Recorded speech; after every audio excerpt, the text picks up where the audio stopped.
Kapalina ray toboko lasy toboko vavy no miantrano amintsika rehetra mpanaraka ny MATV amin'izao aliny zoma fa 20 ny volana Jolay 2024 izao ary dia miarahaba no sady manasantsika anaraka hatramin'ny farany indray ny fandarana resabe amin'izao alina zao. Fandarana resabe sy atranasana vahiny anio hevitra mikasika toe-draram-pirenena mikasika ny raharaha politika eto Madagasikara. Tsy vahintsika amin'ity alina ity fa Andriamatoa Razafimahatra Draibe Jean-Emile izay mpiaradia amin'ny candidat Lahainiriko Jean, izy no nasaina itafatafa idinidinika ny hevitra amin'izao alina zao. Miarabanao tompoko ary misotranao manaiky ny vahin'ny fandarana aloha tom-piandohana. Ny teny voalohany dia faly miarabanao Andriamatoa faly ihany koa miarahaba nareo teknisianina izay mampiako izao fandarana izao ary miarahabantsika vahoaka izay mijery ny fahitalavitra MATV. Ya, miresaka ny toe-draram-pirenentsika Andriamatoa Razafimahatra Draibe Jean-Emile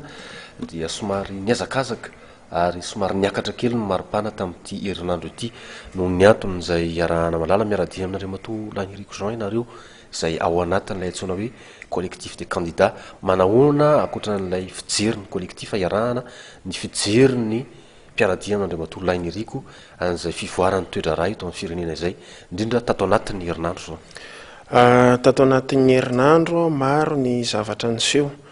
Raisiko manokana angamba ny amin'ny mahasolo-tenana candidat ny tena dia ilay zavatra niseho tamin'ny candidat laza.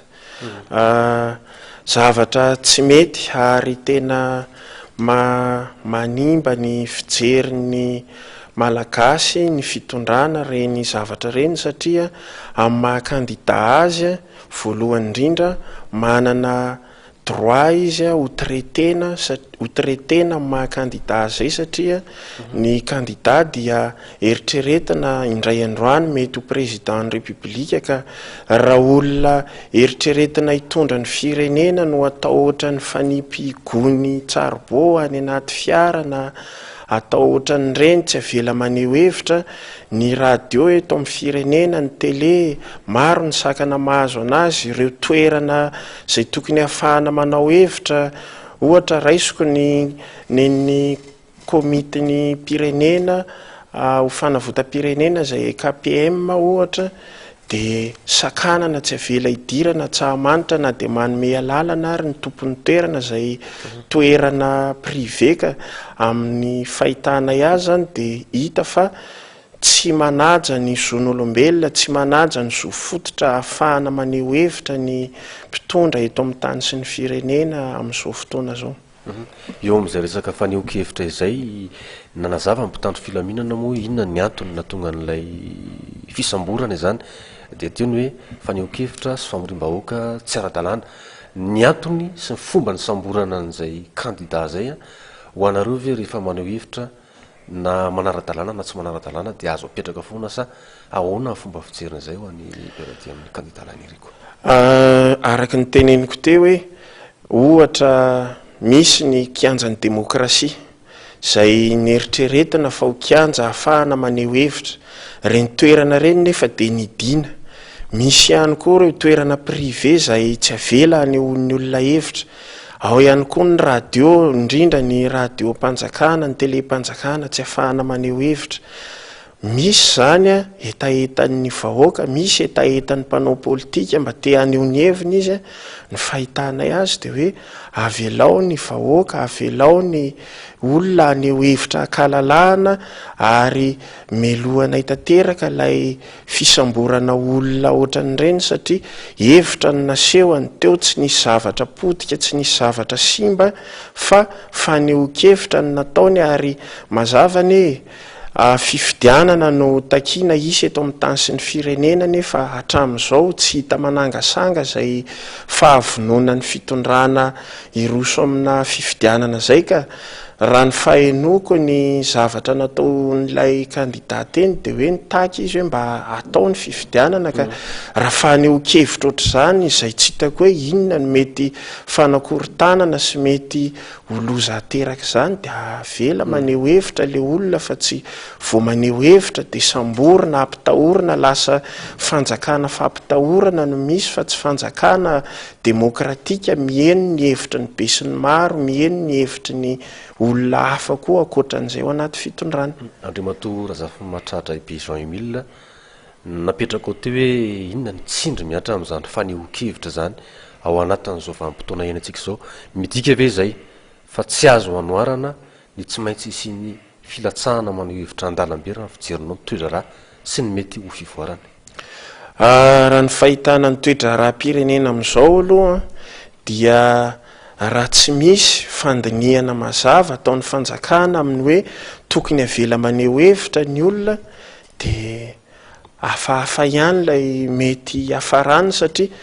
ny vahoaka amin'izao zavatra mahazo anazy zao hoe ny fahasairanana eo, ny insécurité eo, ny fifidianana tokony isy maneho hevitra momba n'izany ny olona dia avela izy angamba haneho ny heviny, fa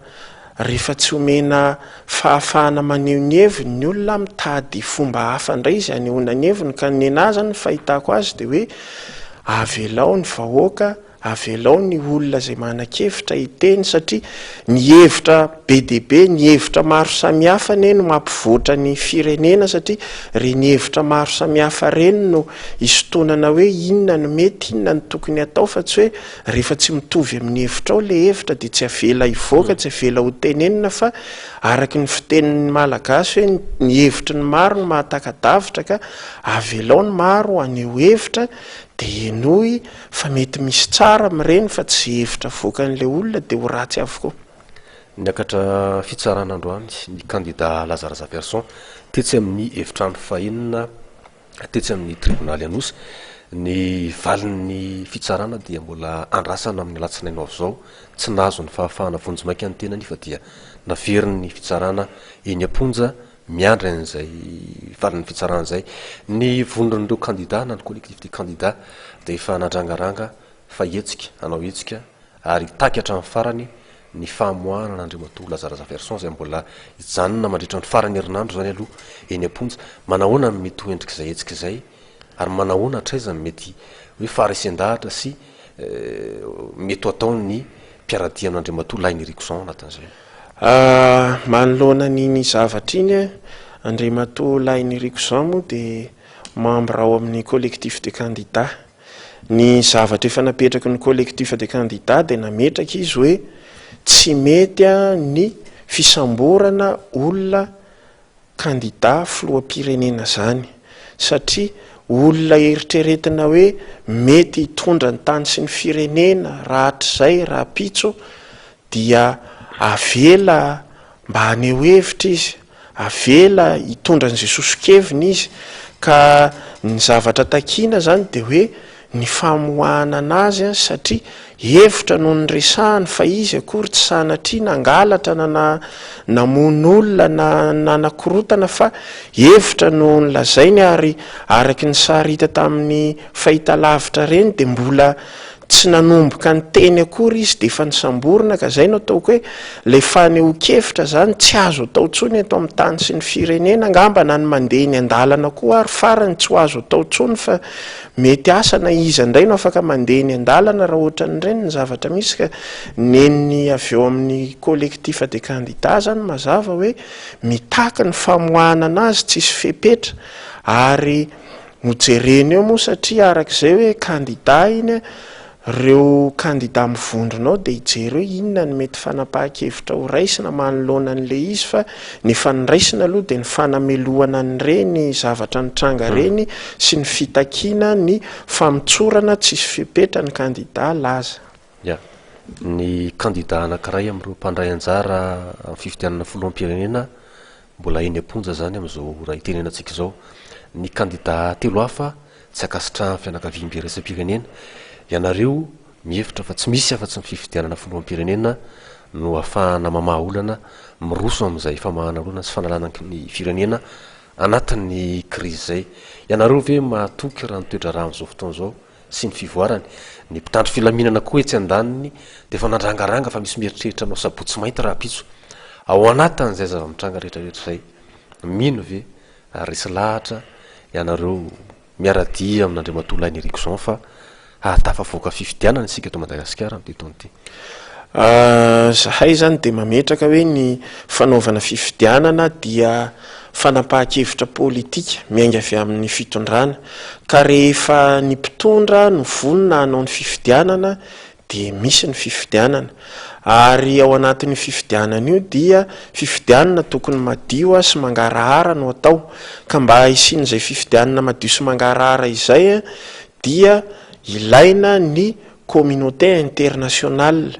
ny antony ilana azy dia mazava hoe ilana ny fanaraha-maso ny fifidianana io manomboka amin'ny fikarakarana azy ny ao anatin'ny fanatanterahana azy ny famoahana ny voka-pifidianana mba hahatonga ny krizy iva amin'izay satria ny krizy izay iainantsika amin'izao anie dia vokatry ny resaka hoe tsy fisiana filoha voafidy ara-dalàna mitantana ny firenena eto Madagasikara ka zahay zany dia mametraka hoe ny fifidianana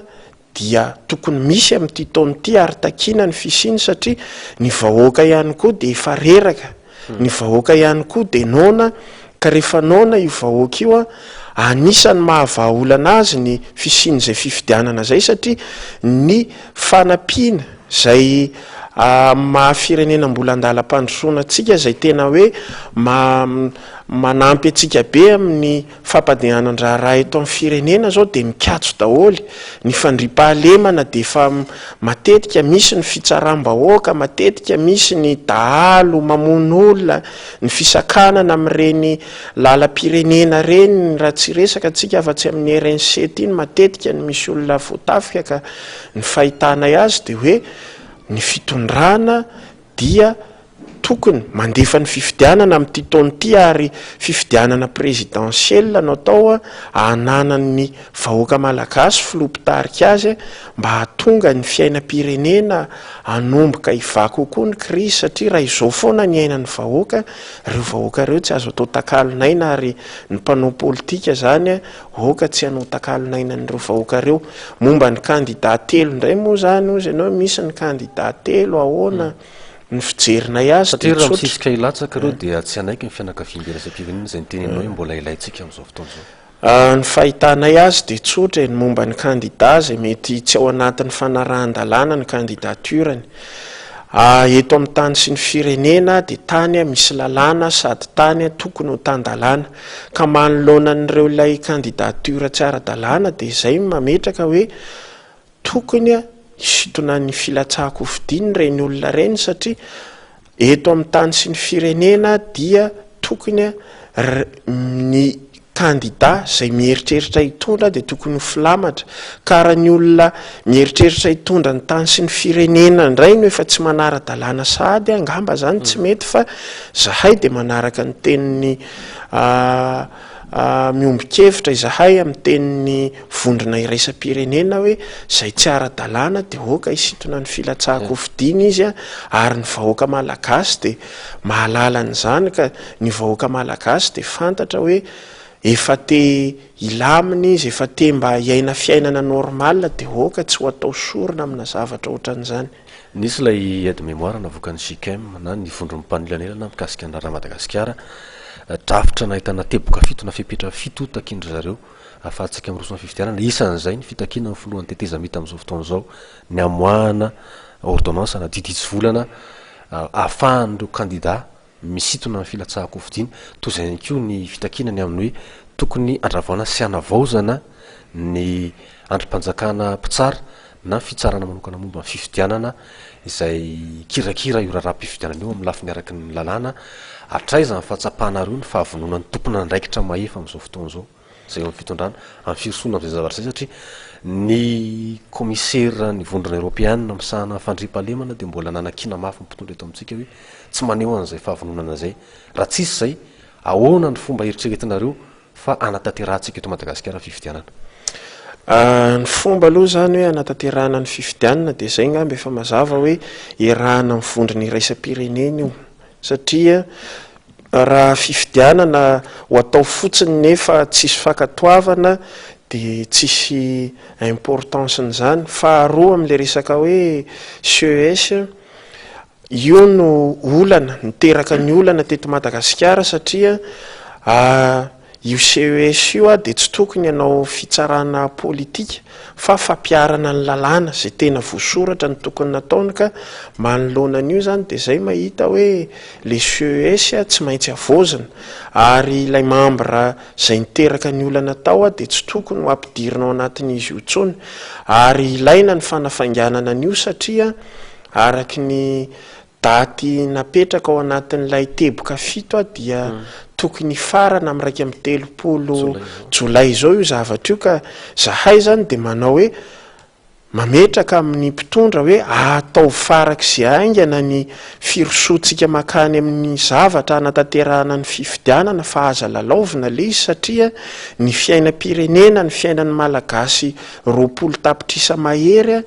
no miankina amin'izany satria ilain'ny vahoaka malagasy no mba hisy fitoniana amin'izay hisy filaminana amin'izay ka dia zay zany mametraka hoe tokony ho enjehana ilay 230 jolay satria raha tsy vita amin'izay dia mety hitarozaka indray koa ny fametrahana ny daty ny fifidianana zay tokony ho ataon'ny senita rehefa vita io dingana tokony atao anatin'le teboka 7 io. Nanaovana flankevitra manokana teo anivon'ny androm-panjakana mpanatanteraka teto amintsika ny mahakasika izay fanavaozana ny rafitry ny CES na ny fitsarana manokana momba ny fifidianan'izay tapaka atao anatin'io amin'ny hoe idirana ny solotena avy amin'ireo entité na sokajy zay sokajy politika sokajyn'olona politika na vondrona politika nanao sonihy ny tondrosotra ao anatin'ny firafitry ny CES ahoana ny anazavana an'izay satria misy candidat natolotry ho atokona vondrona izay nanao sonihy ny tondrosotra fa misy kosa ireo candidat hafa izay atao tsy ao anatiny io entité nanao sonio tsy mametraka fijery politika amin'ny tanila sady hoe zay ianao mantsy teo nanazava hoe tokony tsy hanao fitsarana politika fa mateknisianina sy araky ny lalàna velona azy no naovana fitsarana ny fisina solotena na candidat avy amin'ny entité politika izay nanao soniny feuille de route fe tsy efa mametraka sady fa misy amin'ireo candidat miazakazaka sady mpitsara no tsarainy izy ao anatin'ity lalao ty. Ny fahitana azy aloha zany ndray ohatra tsika ohatra ny eo amin'ny senita ny eo amin'ny senita dia manana solotenao reo nanao soniny tondrozotra ary fahitana azy hatramin'izao tsisy olana mihitsy no ao amin'ny senita satria reo olona reo koa rehefa alefa ao dia olona manana ny fahaizana amin'ny lalàna ary tsy natao hoe hitongilana raha nalefa ao fa olona hoe tena mitanany neutralitéany ary rehefa tonga ao zany izy dia tsy miaro ny hevitry nyilay vondrona nanolotra azy tsony fa mijery araky ny lalàna dia mampiatra ny lalàna zay no ataony ao ka ny fahitana anazy aloha zany dia hoe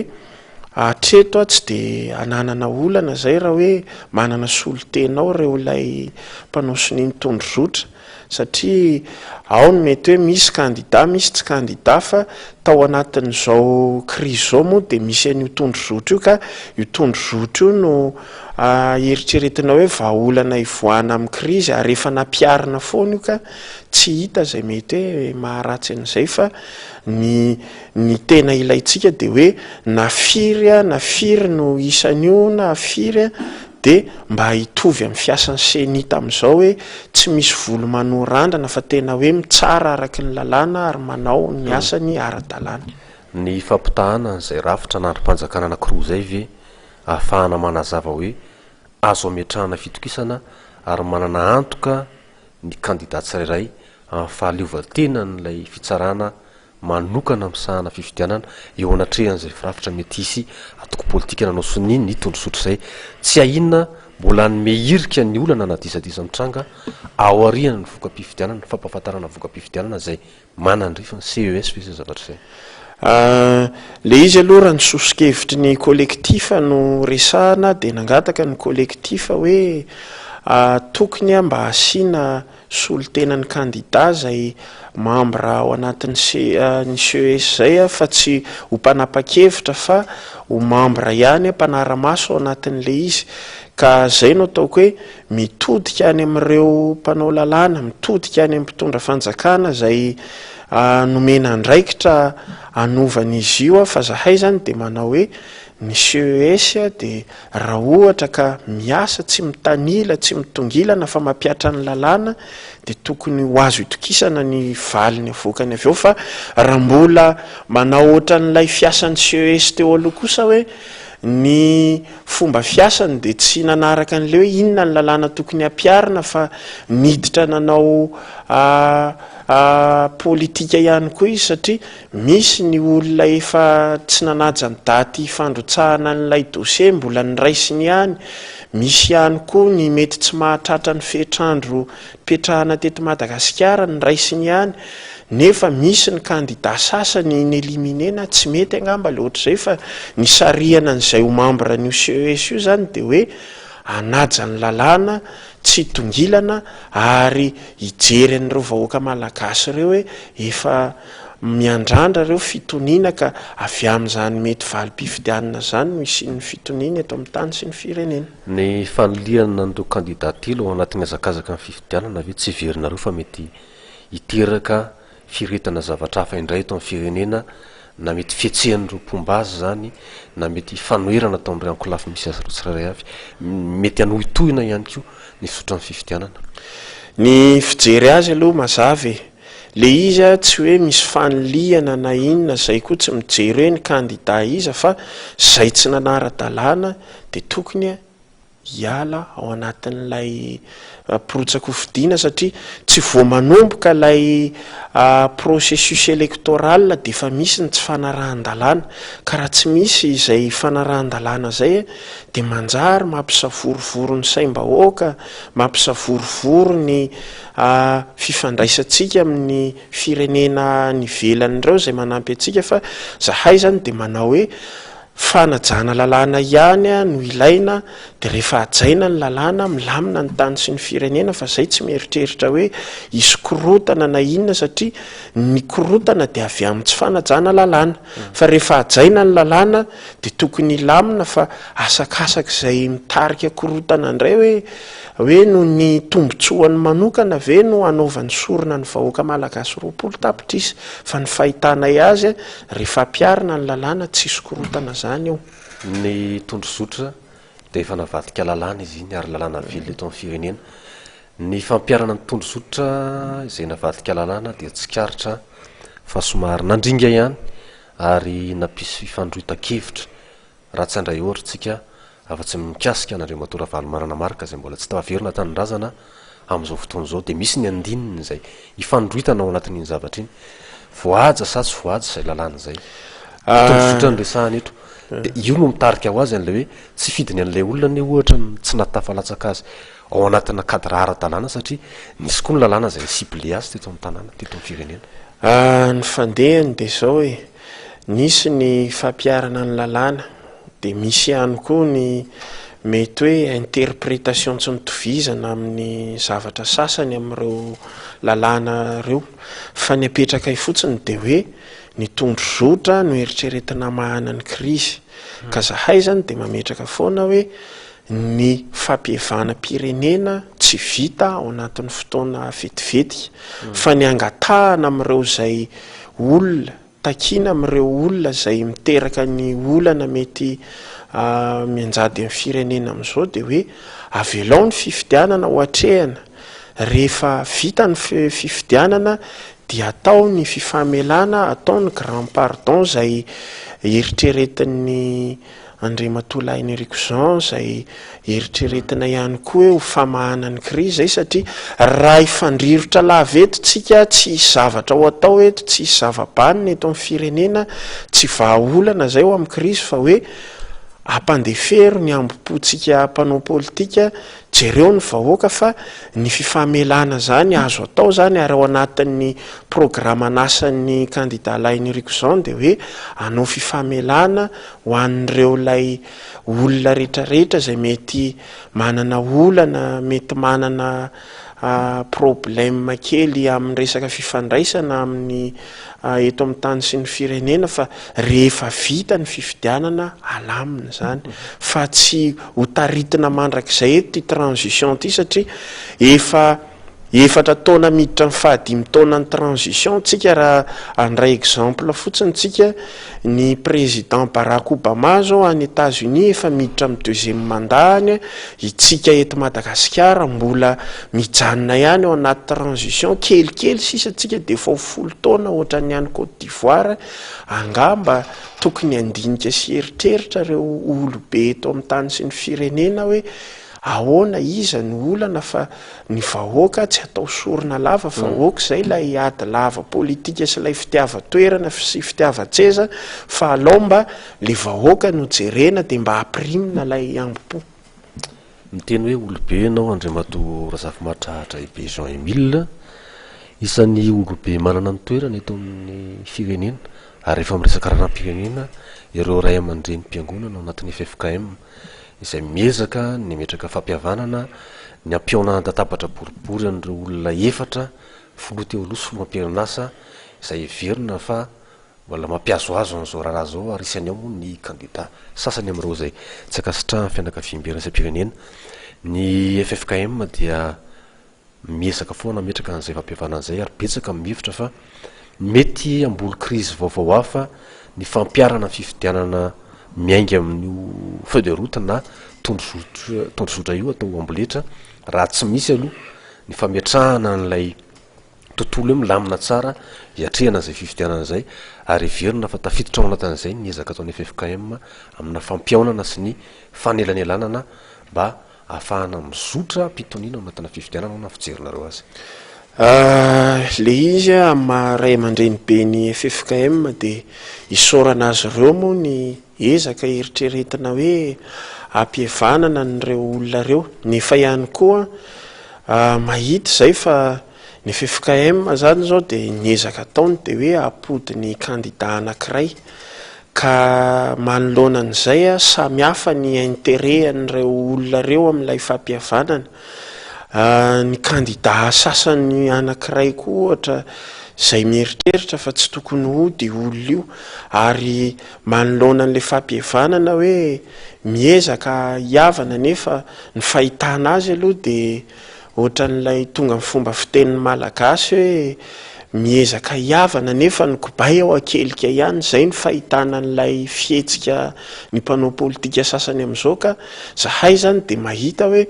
mbola tsy vita vetivety ary mbola lava be ny dingana tsy maintsy atao ao anatin'izay fampihavanana izay ary efa napetrako teo hoe anisan'ny programa anasa voalohan'ny candidat lainiriko zany lay hoe fampihavanana n'ireo manana olana eto amin'ny tany sy ny firenena reo rehefa rahatr'izay ka ametrahan'ny vahoaka malagasy fitokisana izy fa zay zany no fahitana azy hoe tsara lay initiativa fa mbola lavitra lay fotoana sy lay lalana satria misy ny zay teneniko zay hoe misy lay ady tombotsoa ao anatin'ilay izy zay hita hoe samy manana ny zavatra eritreretana lay olona eritreretana ho ampihevanana ka hita hoe mbola lavitra zay lalana zay misisika nareo ny amin'ny hoe tokony anasina anatotosana zafady ny fifidianana folo ampirenena amin'ity taona ity volana vitsivitsy maromaro angamba sisa de ho tapitra ny taona iny moa zany misy ny tetiandro zay angatahana ny amoahan'ny senita azy andriamandia ny angatahana fianakaviam-berana isam-pirenena ny zava-misy am'izao eo aloha lay olona ampihavanana asa aloha hoe vonina hiavana sa tsy vonina satria na hoe ara-ny mpampiavana rehefa tsy mbola vonina hiavana ny olona de sarotsarotra zay ny anankiray zay mety hiteraka fanotonana ara-politika eto amin'ny firenena faharoa ny zava-misy any amin'ny tontolo ambanivohitra hiatrika fifidianana ny CEPE ivao na betroka ohatra rafa no fanafian-dahalo ny fiainam-bahoaka any ambanivohitra miditra ao anatiny valy fato-pokon'olona matetika fa avy manafika ny dalo anjatony dia mihetsika ny fokon'olona voatafika mamorona amin'ny miliso azy ao anatiny zay rehetrarehetra zay ny atrehantsika fifidianana mihevitra nareo amin'ity taona ity tokony isy fifidianana saosanatry fifidianana vakiroka indray ity ary amboly crise vaovao ka hiteraka fikorotanana hafa rehefa aveo satria na ny fitonitsaina afahan'ny olona mifidy tsy ho feno ary ahina hoe na ny tahampavitrihan'ny olona tsy arak'izay ilana azy aharadrariny an'ilay vokatra ho azo manahoana fahitanareo an'izay rehetrarehetra zay hoe ty taony ty tsy maintsy taona asiana fifidianana ozy ianareo? Ny fahitanay azy a ny vahoaka malagasy de mangetahita fifidianana satria ny fifidianana ny vahaolana ka ny fahitanay azy a de misy tsy fahaizana miasa eo amin'ny mpitondra fanjakana satria raha tsy ilaza tsika ohatra hoe ny fanadinana CEPE zao taon'ny Betroka tsy vita satria inona ny antony nanafika ny dahalo mazava zany ny tokony anopana ny fitondrana ny fampiasana n'ireo miaramila reo tafy-bahoaka reo a de ny fampandriana fandriampahalemana fa tsy ny fiandrasana kianja ohatra hoe kianja ny 13 mena na andeha ndrahoan'olona na isambotr'olona fa ny anjaran'ireo a dia mitandro ny filaminana fa tsy atao herim-pamoretana akory ka manoloana an'izay zany zay no ataoko hoe tsy misy olana atahorana io a fa ny takina isapetraka de hoe ampiasao amin'ny tokony ampiasana azy ny tafika ampiasao amin'ny tokony ampiasana azy ny mpitandro filaminana satria matony vahoaka manao fitsaram-bahoaka matony vahoaka tonga amin'izany efa karazany hoe vahaolana farany zany de mazava hoe tsy mahatokontsony izy a an'ilay mpitandro filaminana zay tokony haro azy satria variana any amin'ny zavatra tsy tokony hahavariana azy ilay mpitandro ny filaminana ka za zany de mametraka hoe alao any amin'ireny zavatra manahirana ny vahoaka reny no ampiasana ilay mpitandro filaminana fa tsy havadika atao herim-pamoretana olona maneho hevitra na olona mba te hilaza ny heviny amina toerana ray. Mamarana ny fandarantsika Andriamatoa Razafy Mahatratra besoin mille tsy hivina fa izy vahintsika dia mpiaradia eo amin'ny komity manoana Andriamatoa Henrique Join izy amin'izao nanasana azy amin'ity alina ity zao amaraparantsika ray minitra omenanao ahafahana mametraka mara-peona mamitina ary mametraka ny hafatra mampijery antsika. Ny zavatra hita zany de hoe tokony miroso amin'ny fifidianantsika zay ihany no vahaolana ary ny fifidianana zay atao zany dia ny fifidianana filoham-pirenena satria ny ilain'ny vahoaka malagasy a dia misy mpitatana misy mpitarika ny firenena mba ahatonga ny krizy iva ary ahatonga nyreo fanampiana ny vahoaka malagasy a hiverina amin'ny laoniny indray ary manarak'izay dia takina ihany koa ny tsy isiny ny famoretana na ihany koa ny fampiasana hery amin'ireo zay maneho hevitra satria ny fanehoan-kevitra dia filazana fa misy demokrasia eto amin'ny tany sy ny firenena ka ny tsy famelana ny olona haneho hevitra dia miroso any amina fanjakana zay tsy refesi mandidy de takina ihany koa ny famoahana n'ireo olona notazomina noho ny fanehoan-keviny indrindraindrindra ny kandida satria ny kandida zany de olona eritreretina hitondra ny firenena rahatr'izay ka